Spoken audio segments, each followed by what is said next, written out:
18 November 2025 ती तारीख होती. साधारणतः रात्रीचे 11 वाजलेले असतील. कारखान्यावरचा ऊस खाली करून ट्रॅक्टर ऊसाच्या पडामध्ये येऊन बसलेला होता. पूर्ण टोळीतली माणसं झोपलेली होती. पण त्यातली एक महिला लघवीसाठी म्हणून बाहेर येते आणि ट्रॅक्टरच्या मागं जाऊन उभा राहते. त्याच्याच पाठीमागं टोळीचा मुकादम पण येतो. आता हे दोघे पहिल्यापासून नियोजन करून बसले होते की रात्री संबंध बनवायचे. ते दोघं त्या ठिकाणी संबंध बनवत होते. तिचा पती शौचालयाला गेलेला होता ऊसामध्ये. अचानक त्या ठिकाणी येतो. बघतो तर काय, मुकादमासोबत त्याची बायको संबंध बनवत आहे. त्या ठिकाणी त्याने या दोघांसोबत असं काही केलं. ही घटना आज सोशल मीडियावरती व्हायरल आहे. पूर्ण स्टोरी सांगतो, व्हिडिओ शेवटपर्यंत बघा, बाकी काही नाही.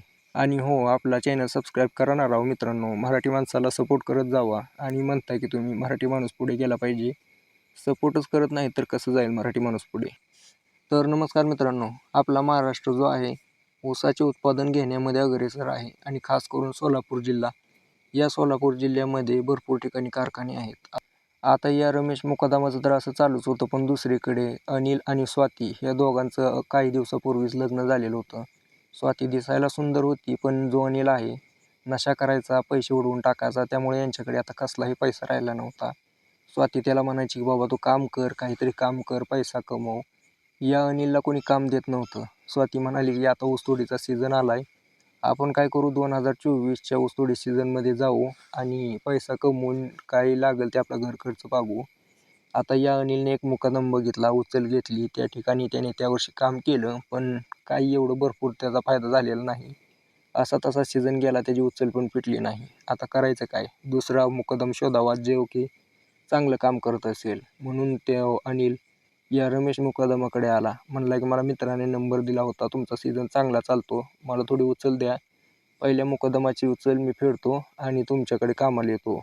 ज्या वेळेला अनिल असं म्हणतो त्यावेळेला हा रमेश म्हणतो की अरे ठीक आहे, पण तू एकटाच येणार आहे का?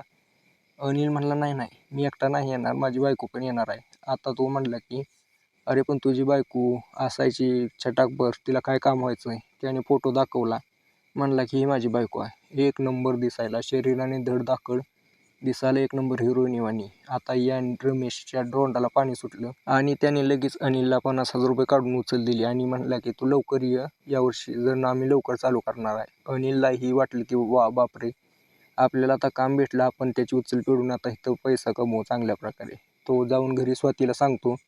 स्वातीही खुश होते. त्या दिवशी चांगले जेवण वगैरे करतात, निवांत झोपून जातात. आता लवकरच कारखाना चालू झाला की हा रमेश त्यांना कॉल करतो, बोलवून घेतो. टोळी चालू होती. आता हे दोघं मेहनत तर करत होती, पण हा जो रमेश आहे याची नजर वाईट, तुम्हाला सांगितलं सुरुवातीपासूनच. याने त्या स्वातीवरती नजर ठेवायला चालू केली. ज्या वेळेला पण तिचा पती ट्रॅक्टरसोबत जायचा कारखान्यावरती खाली करण्यासाठी, त्यावेळेला हा तिच्यासोबत बोलायचा प्रयत्न करायचा, पण तिने अजूनपर्यंत त्याला भाव दिलेला नव्हता. आणि ही स्वाती तशी महिला नव्हतीच मुळात. म्हणजे आता या रमेश पुढे मोठं कोडं होतं की ह्या बाईला कसं फसवायचं. ज्या वेळेला पण स्वाती मोठ्या मोठ्या मोळ्या उचलायची, त्यावेळेला मोठ्या मोळ्या उचलून देणे आणि म्हणायचं की नको एवढं काम करू, तू दिसायला एवढी सुंदर आहे, कुठे याच्या नादी लागली, तुला तर महाराणीसारखं ठेवायला पाहिजे, माझी जर असती तुझ्यासारखी बायको तर मी महाराणी बनवून ठेवलं असतं. आता स्वाती हसायची, निघून जायची. तिलाही माहिती होतं की तिचं नशीबच फुटकं, आता काय करणार आहे. तिचा पती जो आहे तो असा ऊस तोडीला घेऊन आलाय त्याला, आणि त्या स्वातीच्या लक्षात येत होतं की हा अनिल काय बोलतोय आणि काय करायचा प्रयत्न करतोय. तिनेही त्याला फिरवायला चालू केलं आसपास.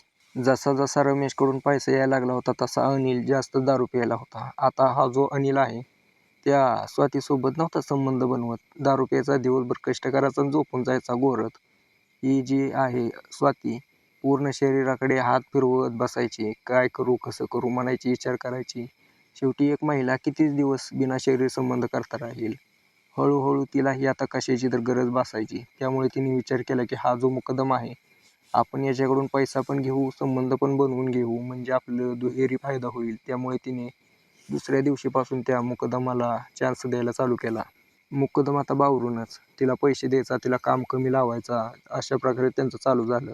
पण सगळ्यात मोठा प्रॉब्लेम होता की संबंध बनवायचे कुठं.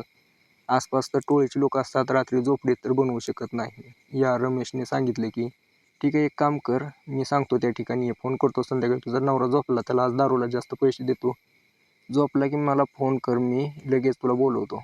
रमेशला ही स्वाती म्हणते ठीक आहे चालेल. आता हा जो रमेश आहे अनिलला पैसे देतो, दारू आणायला लावतो, दारू प्यायला लावतो, झोपते ते.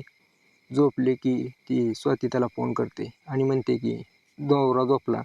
तो म्हणतो की ये की उसामध्ये. मग त्या ठिकाणी दोघे मनसोक्तपणे संबंध बनवतात. आता या दोघांना एकमेकाच्या शरीराची गोडी लागली होती. असे दिवसामागे दिवस जात होते. कधी चान्स मिळेल त्यावेळेला संबंध बनवायचे, पण शेवटी पापाचा घडा एक दिवशी नक्कीच भरतो आणि याचं प्रायश्चित्त त्याला करावंच लागणार होतं. एक दिवशी असंच हा जो अनिल आहे, दारूला पैसे घेतले पण त्या दिवशी दारू पिलेला नव्हता. कारण त्यानं वाटलं की मी अशी दारू पितो, बायको माझ्यासाठी झोपत नाही, काय करावं. त्याने दारू पिला नाही. रात्री त्याला बाथरूम लागलं 11 वाजता. बघितलं तर त्याची बायको नाही. त्याला वाटलं बाहेर गेली असेल. 10 मिनिटं थांबला, 15 मिनिट थांबला, आलीच नाही. त्याच दिवशी नेमकं रात्री ही स्वाती आणि रमेश संबंध बनवायसाठी ट्रॅक्टर मागे गेलेले होते आणि हा अनिल उठला अचानक. त्याला शौचालयाला लागलं होतं. 5 मिनिटं थांबला, बायको दिसेना कुठं. कुठे गेली बघत होता. आता काय कुठं दिसली नसल्यामुळे यानेही बाहेर जाऊन बघायचा प्रयत्न केला. त्यावेळेला बघितलं तर काय, ट्रॅक्टरच्या पाठीमागे मुकदम आणि त्याची बायको संबंध बनवत आहेत. आता या दोघांमध्ये त्या ठिकाणी वाद झाला. सगळी टोळी जमा झाली. रमेश मुकदमाच्या डोक्यामध्ये राग आला होता. म्हणाला की याच्यामुळे सगळं झालं, इज्जत गेली, याला तर सोडणार नाही. दुसऱ्या दिवशी त्याने काय केलं, ट्रॅक्टर ज्या वेळेला भरला त्यावेळेला त्याला ट्रॅक्टरच्या पाठीमागं बोलवलं आणि ट्रॅक्टर पुढे घेऊन जाताना इस्कादीला झोला मारला. ट्रॅक्टरची ट्रॉली पालथी केली आणि या अनिलच्या अंगावरती पाडून अनिलला त्या ठिकाणी संपवून टाकलं. आता याचा तर किस्सा खतम झाला. पण आसपासच्या टोळीतल्या लोकांना तर वाटलं की आईला हिनं ह्याच्यासोबत केलं, आपल्यासोबत का करणार नाही. पोलिसांना फोन केला. पोलीस आले. पोलिसांनी त्या रमेशला ताब्यात घेतलं. पूर्ण स्टोरी समजल्यानंतर लक्षात आलं की हा अपघात नव्हता तर घातपात होता. रमेश आता जेलमध्ये आहे. स्वाती तर अशी विधवा झाली. रमेश पण गेला. आता यामधून कोणाला काय मिळालं, कोणालाच काय नाही. अशा काही वाईट घटना आपल्या आसपास घडत असतात. याच्यापासून आपण नक्कीच सावध राहिलं पाहिजे. याच्यासाठी आपल्या चॅनलला सबस्क्राईब करा. व्हिडिओ आवडला असेल तर लाईक करा.